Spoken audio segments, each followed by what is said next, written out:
So మీకు కన్సాలిడేట్గా మీకు చెప్పబోయే నెంబరు ఒకటండి. వేరే సర్వే కంపెనీలు మీరు చూస్తూ ఉంటారు, ఆబ్వియస్గా నా మీద ప్రెజర్ ఉంటుంది, వాళ్ళ మీద ప్రెజర్ ఉంటుంది, రకరకాల ఎఫెక్ట్స్ ఉంటాయి. ఇప్పుడు మీరు చూడబోయే ఫైనల్ నెంబర్, కన్సాలిడేట్ నెంబరు చెప్పేదానికి ఎంతో వినయంతో, అంటే పైకి ధైర్యంగా చెప్తున్నా, లోపల ఒక టైప్ ఆఫ్ వైబ్రేషన్ కానీ వణుకు, నాకు భయం ఉంటుంది. ఎందుకు భయం అంటే, నేను చెప్పింది ఈస్ట్ అంటే వెస్ట్ వెళ్ళదు, దాంట్లో డౌట్ లేదు. సింగిల్ నెంబర్ చెప్దాం అనుకున్నప్పుడు ఆ నెంబరు +1 +2 దగ్గరగా వస్తే బాగుంటుంది, 3-4లోనే బాగుంటుంది అని చెప్పి క్షుణ్ణంగా గడిచిన మీకు ఎలక్షన్స్ అయిపోయినా కానీ ముందు కానీ 2-3 గంటల్లోనే నిద్రపోతూ ఎక్కువ కాల్స్ రకరకాలకి మన ఇన్ఫర్మేషన్ కూడా తెచ్చుకుంటూ, ఇంకా క్లోజ్ కంటెస్టెంట్స్ కాబట్టి 20 సంవత్సరాలుగా అబ్జర్వ్ చేస్తున్నటువంటి రాజకీయాల్ని మండల వారీగా ఇంకేమైనా అబ్జర్వ్ చేస్తే క్లోజ్గా వేస్తున్న నెంబరు.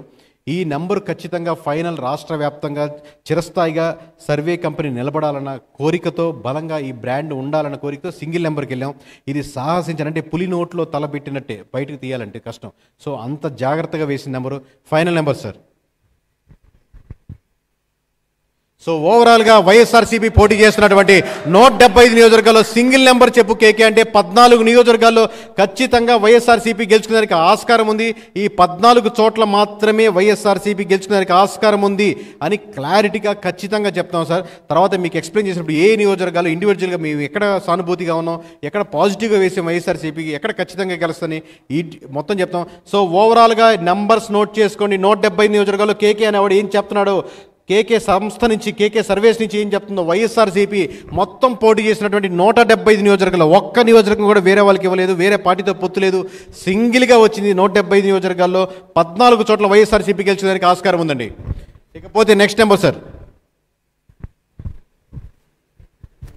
టీడీపీ పోటీ చేసినటువంటి 144 నియోజకవర్గాల్లో మార్క్ మై వర్డ్స్, ఎవరి సపోర్ట్ అవసరం లేకుండా గెలిచేంత వరకు కూటమి అవసరం ఖచ్చితంగా ఉంది. కానీ గెలిచిన తర్వాత తను పార్టీలో ముందుకెళ్ళేదానికి, తను సంస్థని ముందుకు ఇంకా తీసుకెళ్లేదానికి, ఆ సింహాసనం మీద అధిరోహించేదానికి 133 స్థానాలు ఖచ్చితంగా టీడీపీకి వచ్చేదానికి ఆస్కారం ఉంది సార్.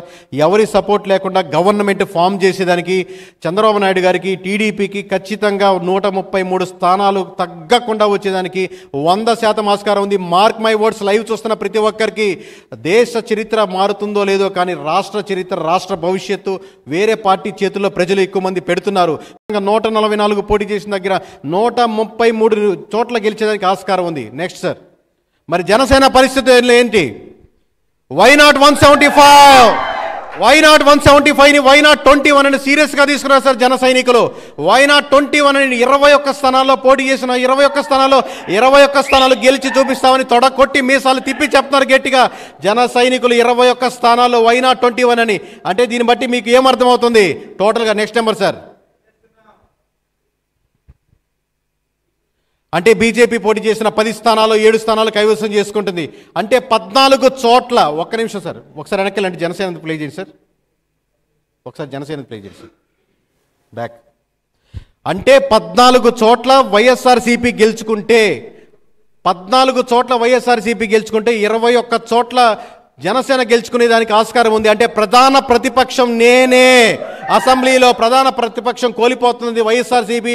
ఇక మీదట నెక్స్ట్ గవర్నమెంట్లో, అంటే వాళ్ళు కూటమిలో ఉండొచ్చు కానీ టెక్నికల్గా ప్రధాన ప్రతిపక్షం నేనే అని జనసేన ముందుకు వస్తుంది. అంటే 18 సీట్లు, అంటే ఎవరికైనా తెలియని వాళ్ళకి చెప్తున్నాం సార్, 18 సీట్లు దాటితే వాళ్ళకి ప్రతిపక్ష హోదా ఇస్తారు. సో ప్రతిపక్ష హోదా వైఎస్ఆర్సీపీ కోల్పోతుంది.